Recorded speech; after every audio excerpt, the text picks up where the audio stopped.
നമ്മൾ ഡൽഹിയിലേക്കൊന്ന് പോവുകയാണ്. എന്താണ് ഡൽഹിയിലെ വളരെ വിശദമായ ചർച്ചകൾ, യോഗങ്ങളൊക്കെ നടക്കുന്ന മണിക്കൂറുകളാണ്.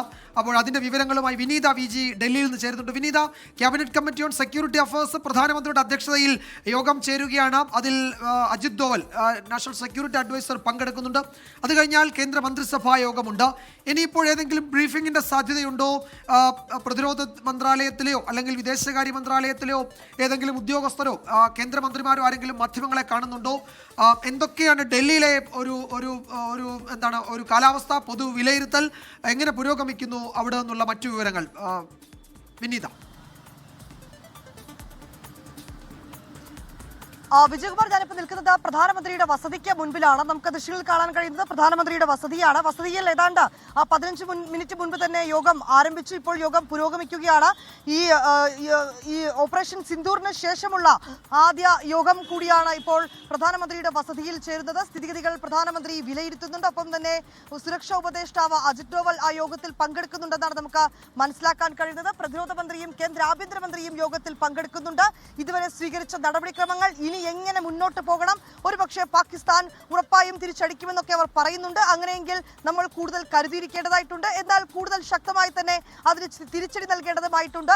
ഇത് സംബന്ധിച്ചുകൊണ്ടുള്ള കാര്യങ്ങളെല്ലാം ഇന്ന് ചേർന്ന സുരക്ഷാ സമിതി യോഗം വിലയിരുത്തുമെന്നാണ് നമുക്ക് മനസ്സിലാക്കാൻ കഴിയുന്നത്. വിജയകുമാർ സൂചിപ്പിച്ചതുപോലെ ഒരുപക്ഷെ അതിനുശേഷം ഒരു വാർത്താ സമ്മേളനമോ അല്ലെങ്കിൽ ഒരു ബ്രീഫിങ്ങോ അതിനുള്ളൊരു സാധ്യത നിലവിൽ കാണുന്നില്ലെന്ന് കൂടി തന്നെ പറയേണ്ടി വരും. കാരണം ഇതിനോടകം തന്നെ വിദേശകാര്യ മന്ത്രാലയവും ഒപ്പം തന്നെ സേനാപരമായിട്ടുള്ള കാര്യങ്ങളും ഒക്കെയായി ഒരു ബ്രീഫിംഗ് ഇപ്പോൾ കഴിഞ്ഞിട്ടേ ഉള്ളൂ. അതുകൊണ്ട് തന്നെ ഇനി അത്തരത്തിലേക്കുള്ളൊരു ബ്രീഫിംഗിലേക്ക് പോകാനുള്ളൊരു സാധ്യത വളരെ കുറവാണ്. പക്ഷെ അതേസമയം ഒരു നിർണായക തീരുമാനങ്ങൾ, അത്തരത്തിലേക്കുള്ള ഒരു കൂടുതൽ നടപടിക്രമങ്ങളിലേക്കൊക്കെ തന്നെ പോകാനുള്ള ഒരു സാധ്യതയാണ് നമുക്ക് കാണാൻ കഴിയുന്നത്. വലിയ സുരക്ഷാ ക്രമീകരണങ്ങൾ പ്രധാനമന്ത്രിയുടെ വസതിക്ക് മുൻപിൽ നമുക്ക് കാണാൻ കഴിയുന്നുണ്ട്. കേന്ദ്രമന്ത്രിമാരൊക്കെ തന്നെ എത്തിയ വാഹനങ്ങളാണ്, അവർക്ക് എത്തിയ എസ്കോർട്ട് വാഹനങ്ങളൊക്കെയാണ് കാണുന്നത്. പ്രതിരോധ മന്ത്രിയും ഒപ്പം തന്നെ ആഭ്യന്തരമന്ത്രിയും എത്തിയിരിക്കുന്നു. ഈ പെഹൽഗാം ഭീകരാക്രമണത്തിന് പിന്നാലെ ഏതാണ്ട് നിരവധി തവണയാണ് ഞാനിപ്പോൾ നിൽക്കുന്നത് പ്രധാനമന്ത്രിയുടെ വസതിയിൽ നിർണായകമായിട്ടുള്ള കൂടിക്കാഴ്ചകളും യോഗങ്ങളും ഒക്കെ തന്നെ ചേർന്നത്. ഇതിപ്പോൾ ആദ്യമായി ഇന്ത്യ തിരിച്ചടി നൽകിയതിനു ശേഷം ചേർന്ന യോഗം തന്നെയാണ്. ഇതിന് പിന്നാലെ പാകിസ്ഥാന്റെ ഒരു പ്രകോപനത്തിലേക്കടക്കമായ പശ്ചാത്തലമുണ്ട്. ഈ അതിർത്തികളിലൊക്കെ താമസിക്കുന്ന ആളുകളെ ആ മേഖലകളിൽ നിന്ന് മാറ്റണമെന്നൊക്കെ കേന്ദ്ര ആഭ്യന്തരമന്ത്രി അമിത്ഷാ നിർദ്ദേശം നൽകിയിരിക്കുകയാണ്. ഒപ്പം തന്നെ അതീവ സുരക്ഷാ ക്രമീകരണങ്ങൾ ഒരുക്കിയിരിക്കുകയാണ്. ഇങ്ങനെ ശക്തമായിട്ടുള്ള നടപടിക്രമങ്ങളുമായി രാജ്യം മുന്നോട്ട് പോകുന്നു. ഇതിന്റെ കൂടി പശ്ചാത്തലത്തിലാണ് ഇപ്പോൾ ഈ യോഗം ചേരുന്നത്. വിജയകുമാർ, ാണ് വിവരങ്ങൾ നൽകിയത്. ഡൽഹിയിൽ നിന്ന് ഒരു പ്രധാനപ്പെട്ട അറിയിപ്പ് കൂടിയുണ്ട്. അത് നമ്മൾ ഈ മാധ്യമങ്ങൾ എല്ലാ ജില്ലയിലെയും സൈറണുകൾ പ്രാദേശികമായി ലൈവ് ടെലികാസ്റ്റ് ചെയ്യണം എന്നൊരു അഭ്യർത്ഥന വരുന്നുണ്ട്. അത് ഇന്നത്തെ വൈകിട്ടത്തെ മോക്ക് ഡ്രില്ലുമായി ബന്ധപ്പെട്ടാണ്. അത് വൈകിട്ട് 4 മണിക്കും 4:30ക്കും ഇടയിലാണ് ഈ അലേർട്ട് സൈറൺ ഉണ്ടാകുന്നത്. ആ സമയത്ത് അത് മാധ്യമങ്ങൾ നൽകണം എന്നാണ് അഭ്യർത്ഥന. സംസ്ഥാന ദുരന്ത നിവാരണ അതോറിറ്റിയുടെ അഭ്യർത്ഥനയാണ്. അത് അവിടെ സ്ഥാപിച്ചിരിക്കുന്ന സൈറൺ ലൈവ് ടെലികാസ്റ്റ് ചെയ്യാൻ മാധ്യമങ്ങൾ തയ്യാറാകണം.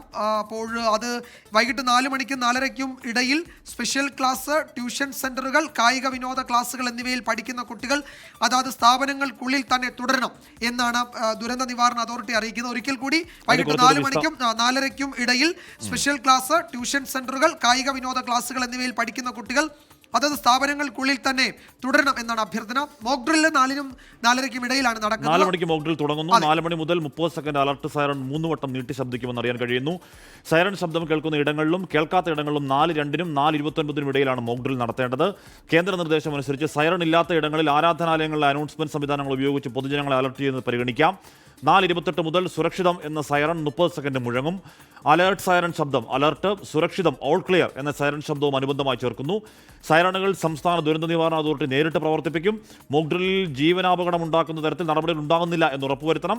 സിവിൽ ഡിഫൻസ്, ആപ്ത മിശ്ര എന്നിവരുടെ വിന്യാസം അഗ്നിരക്ഷാസേനയുമായി ആലോചിച്ച് നടപ്പാക്കുക എന്ന KSDMയുടെ ഒരു വാർത്താ സമ്മേളനം കൂടിയൊക്കെ ഇപ്പോൾ പുറത്തേക്ക് വരുന്നുണ്ട്. എന്തായാലും ആ മോക്ക് ഡ്രില്ലിന്റെ കൂടുതൽ വിശദാംശങ്ങൾ നമുക്ക് എന്തായാലും ഇത് കഴിയുമ്പോൾ കുറച്ചുകൂടി വ്യക്തമായും കുറച്ചുകൂടി റിപ്പോർട്ടർമാരെ അണിനിരത്തി നമ്മൾ പറയും. എന്തായാലും തൽക്കാലം നമുക്ക് നിൽക്കേണ്ടി വരിക ഒരുപക്ഷെ തിരിച്ചടിയിൽ തന്നെയാണ്. മോക്ക് ഡ്രില്ലിന്റെ കൂടുതൽ പ്രേക്ഷകർ അതിനുള്ള പ്രതികരണമാണ്. മോക്ക് ഡ്രില്ലുണ്ട്, 4 മണിക്ക് അതിന്റെ സൈറൺ മുഴങ്ങും.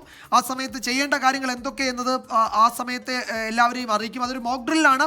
ഏതെങ്കിലും തരത്തിൽ ആശങ്കപ്പെടേണ്ട ഒരു സാഹചര്യവുമില്ല. നമ്മൾ ഒരു തയ്യാറെടുപ്പ് എന്ന് മാത്രം, ഒരു ജാഗ്രത ഉണ്ടാകണമെന്ന് മാത്രം, ഭയപ്പെടുത്താനോ ഇതായിപ്പോൾ യുദ്ധം വരാൻ പോകുന്നു അങ്ങനെയൊന്നും പറയാൻ വേണ്ടിയിട്ടല്ല. നമ്മളൊരു ജാഗ്രതയോടെ ഇരിക്കണം. അതിനുവേണ്ടിയുള്ള ഒരു തയ്യാറെടുപ്പ് മാത്രമാണ്. 4 മണി മുതൽ 30 സെക്കൻഡ് അലർട്ട് സൈറൺ 3 വട്ടം ശബ്ദിക്കുന്നു എന്നതാണ് അതിലെ പ്രധാന ഘടകം.